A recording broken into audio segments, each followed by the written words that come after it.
Cigarette, మద్యము అనేది ఒక వ్యసనం. మొదట ప్రారంభమై అవి పెరిగి పెద్దదై ఆ పైన ఆధిపత్యం సాధించేస్తాయి మన మీద. అవి వదులుకోవాలంటే వదులుకోలేరు. చూడండి, కళ్ళు కల్తీగా ప్రాణాలు పోతున్నాయని తెలిసినా తాగుతూనే ఉంటారు. లిక్కర్ వలన లివర్లు పోతున్నాయి, కిడ్నీలు పోతున్నాయి అన్నా సరే తాగుతూనే ఉంటారు. సిగరెట్ వల్ల క్యాన్సర్ వస్తుందన్నా తాగుతూనే ఉంటారు. ఆపరు.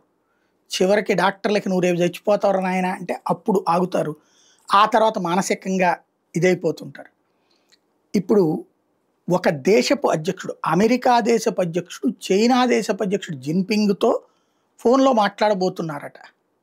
ఓ పక్కన చైనాతో బద్ధశత్రువుగా వ్యవహరిస్తూ చైనాతో స్నేహం చేస్తున్నందుకు భారత్ మీద ఆంక్షలు పెట్టేటటువంటి దుర్మార్గమైనటువంటి సిచ్యువేషన్లో కూడా. ఎందుకంటే టిక్ టాక్ అనేటటువంటి దానికోసం, టిక్ టాక్ మీద నిషేధం అమెరికాలో ఎత్తివేయడం కోసం చైనా అధ్యక్షుడు జిన్పింగ్తో మాట్లాడతారట.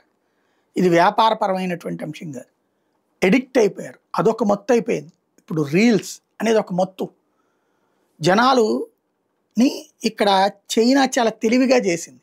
చైనా వేసిన వల ప్రపంచానికి ఈ రీల్స్ సిస్టమ్, టిక్ టాక్ అనే దాని తర్వాత దాంట్లో ఎవరికి వాళ్ళు వాళ్ళ టాలెంట్ చూపెట్టుకోవడానికి ప్రయత్నించడం. అందులో ఇళ్లల్లో ఉన్నటువంటి అసలు పూర్తిగా సంప్రదాయబద్ధంగా ఉండే మహిళలు కూడా డ్యాన్సులు వేసేటటువంటి సిచ్యుయేషన్ వచ్చేసింది.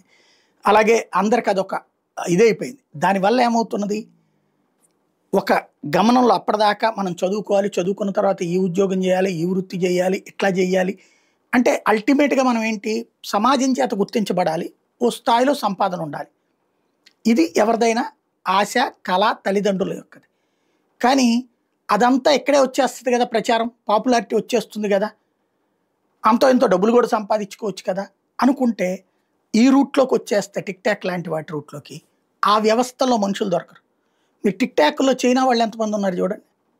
అట్లాగే ఈ రీల్స్లో, ప్రపంచవ్యాప్త రీల్స్లో చైనా వాళ్ళు ఎంతమంది ఉంటారో చూడండి, తక్కువ ఉంటారు.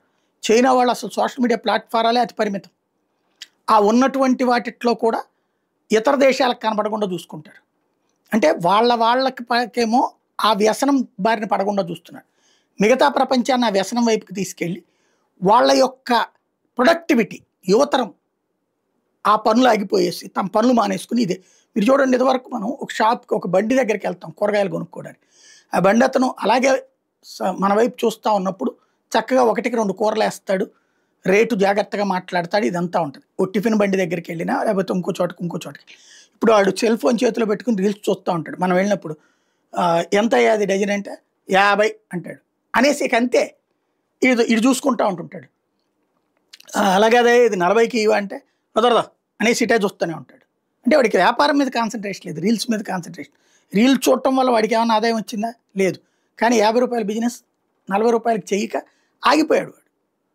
చిరు వ్యాపారులందరూ ఈ ట్రాప్లో పడుతున్నారు. వ్యాపారంలో ఎప్పుడూ కూడా కస్టమర్ కళ్ళల్లోకి చూడటం ముఖ్యం, కస్టమర్తో బిహేవియర్ ముఖ్యం. ఆ బిహేవియర్ పోయింది వ్యాపారాల్లో.